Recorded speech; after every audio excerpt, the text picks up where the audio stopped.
Les autoroutes et certaines routes pour automobiles sont bordées d'une bande d'arrêt d'urgence. Ce n'est pas une dénomination officielle du code de la route, mais cela donne pourtant déjà une bonne indication sur l'usage qui peut en être fait. Ce qui est par contre certain, c'est que ce n'est pas un bon endroit pour commencer un pique-nique. Alors écoutez, la bande d'arrêt d'urgence, c'est dangereux. Pourquoi? Parce qu'il y a beaucoup de trafic autoroutier, notamment des poids lourds. Alors les poids lourds, vous le savez, sont plus volumineux, prennent plus d'espace et en général roulent sur la bande de droite, donc au plus près de la bande d'arrêt d'urgence. Alors si vous êtes là, vous avez un phénomène d'aspiration et peut-être d'accrochage directement de votre véhicule.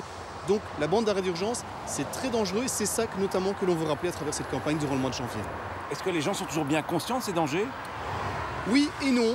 Oui, parce que certains vont tout faire pour éviter de s'arrêter sur la bande d'arrêt d'urgence, et non parce que d'autres s'arrêtent pour des motivations qui sont parfois un peu surprenantes, voire futiles. Je pense à un besoin urgent, brancher son GPS, téléphoner également, on le voit. Voire certains prennent du repos sur la bande d'arrêt d'urgence. Ce sont évidemment des comportements que l'on veut endiguer. On peut s'y arrêter en cas d'extrême urgence, panne de véhicule par exemple. Tous les autres cas, on ne peut pas. Si vous devez vous arrêter, ne restez pas dans votre véhicule, passez de l'autre côté la glissière de sécurité, mettez-vous à l'abri. S'il n'y a pas de glissière, montez sur le talus, ou tout du moins, éloignez-vous de la chaussée. Le conducteur doit mettre un gilet fluorescent, c'est une obligation. On conseille également aux autres personnes présentes dans le véhicule de mettre également un gilet, on sera mieux vu, plus facilement. Mettez un triangle, le fameux triangle, 100 mètres avant le véhicule pour prévenir les automobilistes. Et en tout cas, ne restez pas dans votre véhicule. Ne tentez pas, par exemple, de réparer une roue crevée, surtout si c'est du côté de la circulation. Privilégiez un appel via les bornes de secours, les bornes orange reliées directement au service adéquat. Et si vous n'avez pas de borne à proximité, il y en a régulièrement, eh bien à ce moment-là, utilisez votre GSM. Mais en quelques mots, ne restez pas dans le véhicule, mettez-vous à l'abri.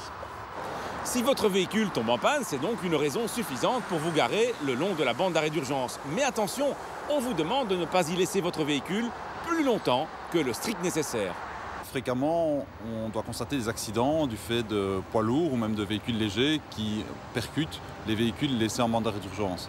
On demande tout d'abord aux usagers qui tombent en panne sur la bande d'arrêt d'urgence de garer leur véhicule le plus à droite possible de façon à gêner le minimum la circulation.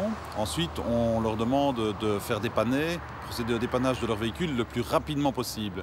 Si malheureusement ils ne procèdent pas au dépannage de leur véhicule eux-mêmes dans des délais les plus courts, nous procéderons, police de la route, à l'enlèvement du véhicule.